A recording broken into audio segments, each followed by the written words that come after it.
Hi everyone, today I'm excited to share with you the latest version of my directional keyboard, the Harite V3.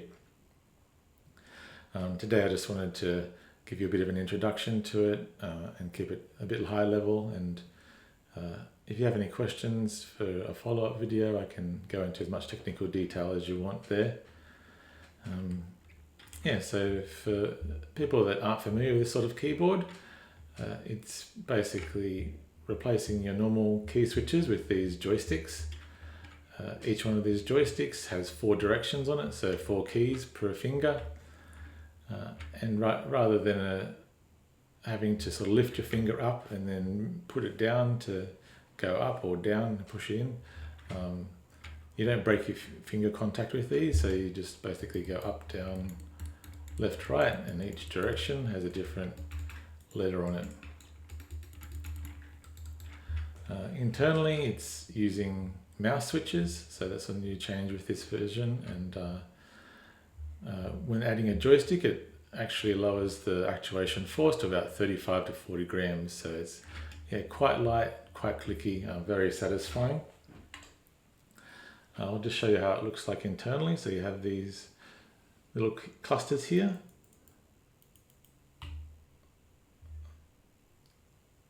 So just basically 4 mouse switches that you might find in a gaming mouse, and then a bearing in the middle for the joystick to sit on top of.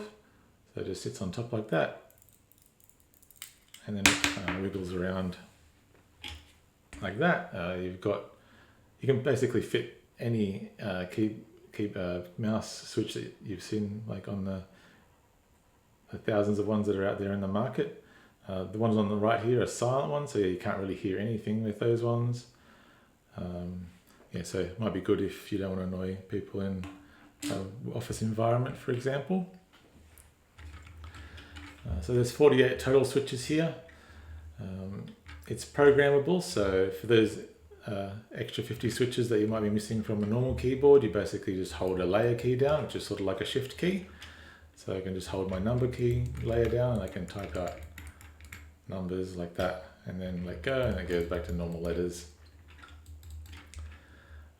It's wireless, which is a great new thing for the new version.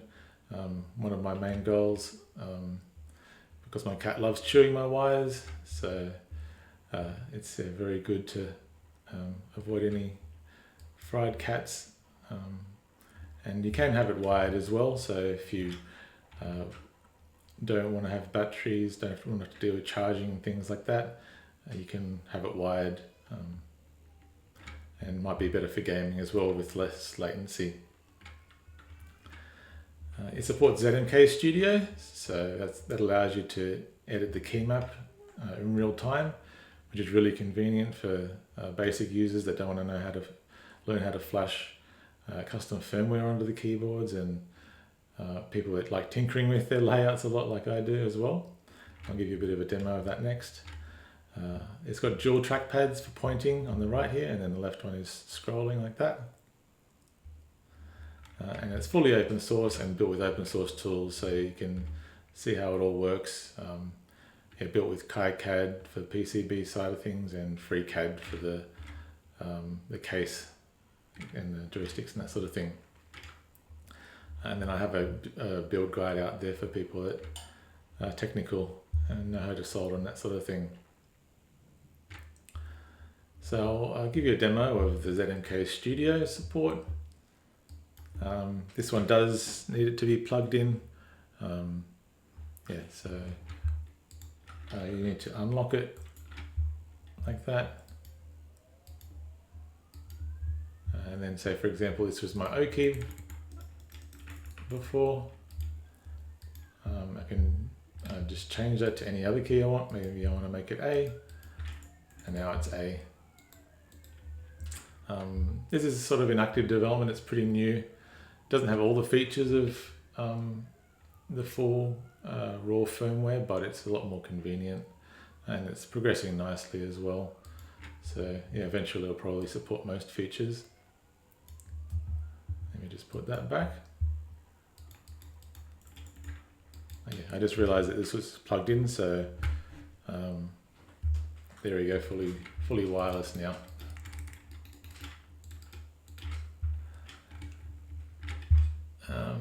Yeah, so I'll give you a bit of a typing demo to see sort of how it sounds as well. And I'm typing normal words, so here we go.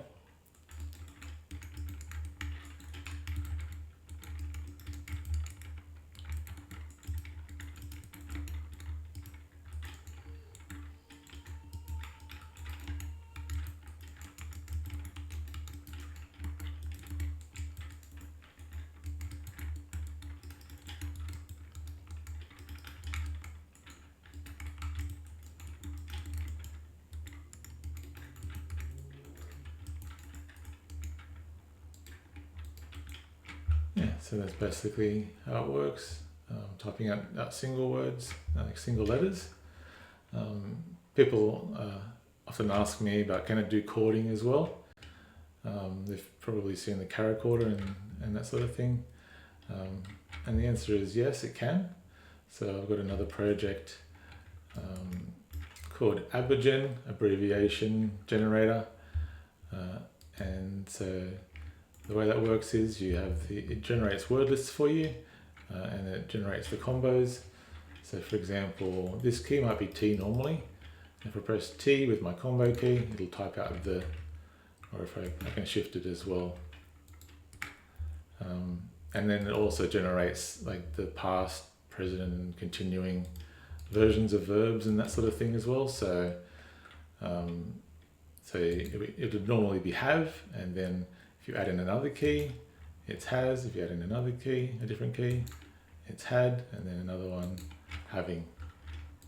So yeah, it makes it a little bit easier to memorize. It still does take a bit of work to learn these. But yeah, I think it's really good for common words, but my main focus is for normal typing in general. So yeah, that's basically it. Let me know any other questions you have. The URL, I'll put it into the comments as well, but it's github.com/dlib/haritev3. Yeah, so thanks very much for watching, and I'll talk to you all in the next video. Bye for now.